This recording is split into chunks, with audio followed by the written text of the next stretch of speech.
Good morning students. आज की class में हम लोग एक बार फिर से चर्चा करने वाले हैं पॉजिटिव एंड नेगेटिव सेंटेंस के ऊपर। कल हमने थोड़ा सा उस पर रेफरेंस दिया था। आज हम उसके कुछ एग्जाम्पल सॉर्ट आउट करने वाले हैं। 14 अगस्त class 4 lesson number 4 the swing झूला। द स्विंग यानी झूला। ये जो अपना चैप्टर है इसमें हम कुछ इसके क्वेश्चन आंसर हैं वो शॉर्ट आउट करने वाले हैं। और क्वेश्चन आंसर में हम ग्रामर का जो पोर्शन चल रहा है उसमें पॉजिटिव से नेगेटिव आंसर्स कैसे बनाते हैं, पॉजिटिव से नेगेटिव सेंटेंस कैसे मेकिंग करते हैं, इसके बारे में हम चर्चा करने वाले हैं। और ये चर्चा हम जारी रखते हैं। इनसे पहले हमने ये देखा था कि change the affirmative sentences into negative sentence. Affirmative यानी होता है सकारात्मक वाक्य, अर्थात उसमें नोट नहीं पाया जाता, उसमें नहीं की प्रतिक्रिया नहीं होती। और ऐसे वाक्यों को नोट या नहीं वाले वाक्यों में बदलने के लिए हमें क्या करना पड़ता है, तो इसके लिए हमने दो नियम पढ़े थे। या तो जो भी हेल्पिंग वर्ब होती है, हम लोगों ने पढ़ा था हेल्पिंग वर्ब, जिसमें ये पढ़ा था is, are, am, was, were, has, have, had, do, does और डिड। ये हेल्पिंग वर्ब होती है, यानी इसके बाद में क्या लगाना है, इसके बाद नोट का यूज कर सकते हैं। यानी ये इज आ जाए, are, am, was, were, has, have, had, do, does और डिड, ये सेंटेंस में आ जाए तो इसके बाद नोट लगाने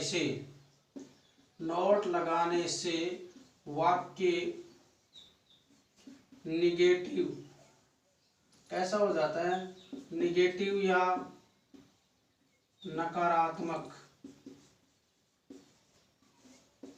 हो जाता है। ये बात क्लियर हो गई। देखिए, जब भी किसी सेंटेंस में कोई हेल्पिंग वर्ब हमें दी हुई हो और उस हेल्पिंग वर्ब के बाद यदि हम नोट का यूज करते हैं तो वाक्य निगेटिव हो जाएगा। दूसरी बात क्या आती है इसमें, ये तो पहली हो गई। मेन वर्ब हो और हेल्पिंग वर्ब नहीं हो। यदि हेल्पिंग वर्ब है तो चाहे उसमें मेन वर्ब भी क्यों नहीं हो, लेकिन मेन वर्ब हो और वाक्य में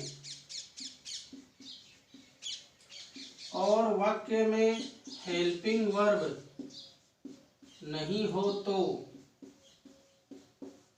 वर्ब नहीं हो तो देखिए सब्जेक्ट व टेंस के अनुसार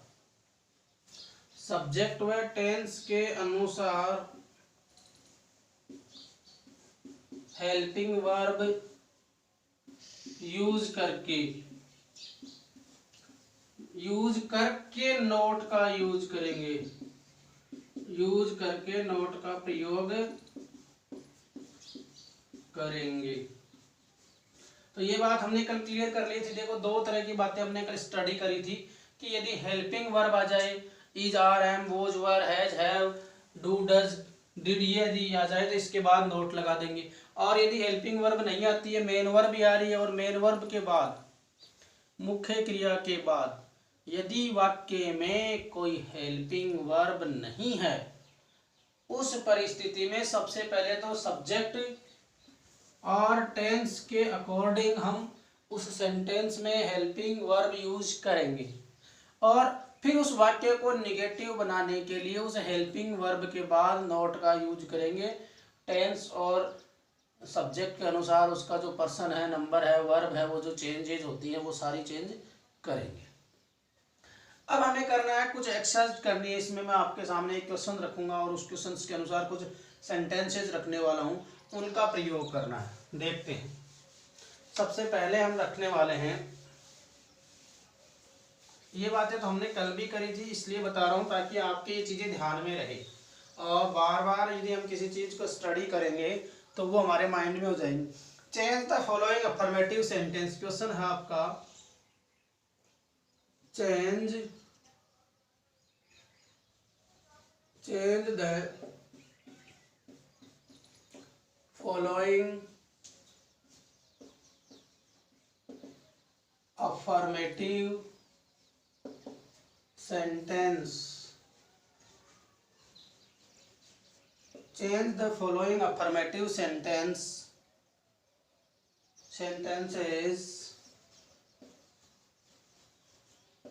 into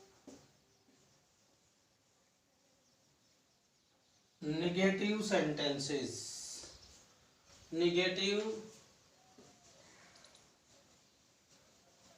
नेगेटिव सेंटेंसेस, इसका मीनिंग क्या हुआ?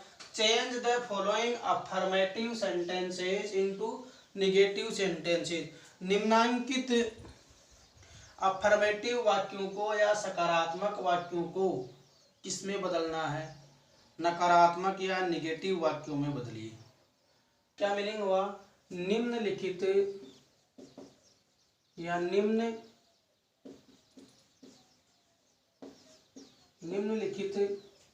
सकारात्मक वाक्यों को नकारात्मक वाक्यों में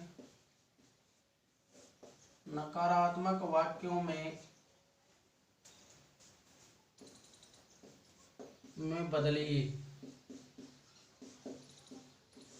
अब मैं देखो इधर रखूंगा आपके पास पॉजिटिव, ठीक है, और इसको हमें कन्वर्ट करना होगा किसमें? निगेटिव सेंटेंस में। किसमें कन्वर्ट करना होगा? निगेटिव में। पहला सेंटेंस मेरे पास है ए वाला, वी डू आवर वर्क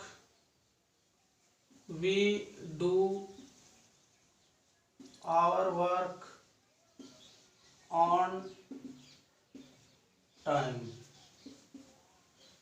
अब बताइए, we do our work on time, हमारे पास पहला ऑप्शन था यदि वाक्य में कोई हेल्पिंग वर्ब, तो डू दिया हुआ है, do is a helping verb. हम लिख सकते हैं इसको बदल करके, we do not our work on time, we do not our work on time, हम अपना काम समय पर नहीं करते हैं। We do our work on time, हम अपना काम समय पर करते हैं। We do not our work on time, we do not our work on time. तो ये पहले पॉजिटिव है, ये डू हेल्पिंग वर्ब जो आई, इसके बाद हमने क्या लगा दिया? यहाँ डू नॉट लगा दिया। दूसरा सेंटेंस हम देखते हैं, she goes to school daily, ये दूसरा वाक्य है बी वाला, सी goes to school daily, वह रोजाना विद्यालय जाती है। हिंदी में क्या बना? वह, सी यानी वह, गोज यानी जाती है, टू स्कूल यानी विद्यालय, डेली यानी रोजाना, वह रोजाना विद्यालय जाती है। अब हम इसका नकारात्मक बनाएं, इसको नेगेटिव में बदलें। हिंदी में हम ये कहेंगे कि वह रोज विद्यालय नहीं जाती है। हम कहेंगे सी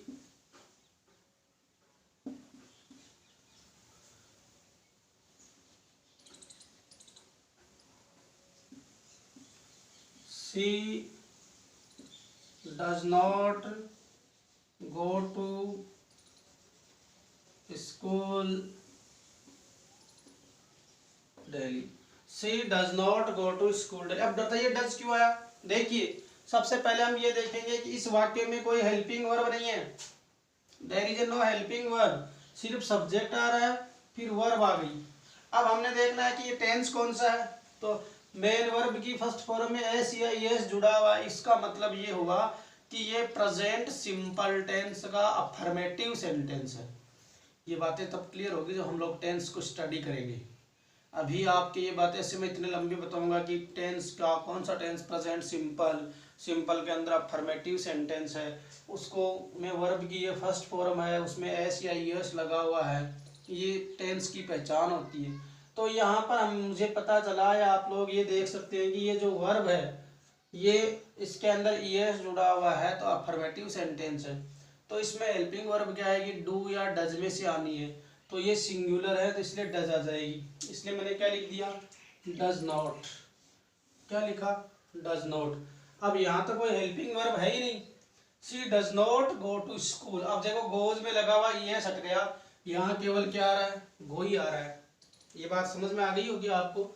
she goes to school daily, she does not go to school daily. He is a good boy.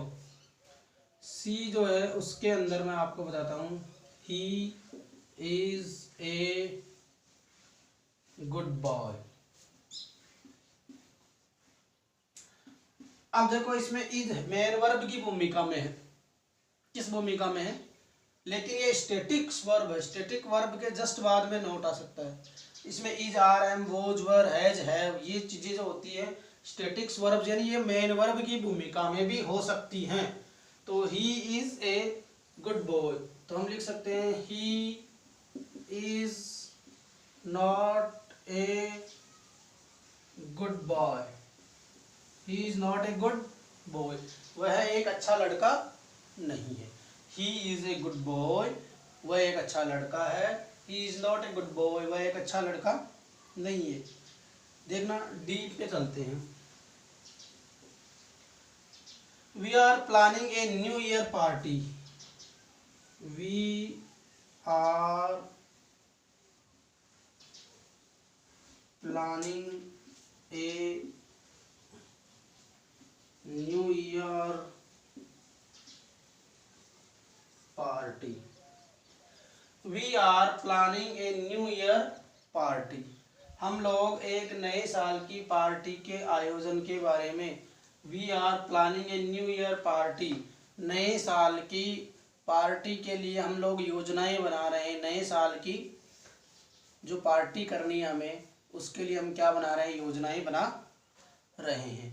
अब देखना ये है, इसका निगेटिव है तो उधर जगह नहीं है तो मैं थोड़ा इधर से बना देता हूँ इसका निगेटिव। देखिए यहां से ले लेते हैं negative. We are not planning, we are not planning, we are not planning a new year party. We are not planning a new year party, हम नए साल की पार्टी की योजना नहीं बना रहे हैं।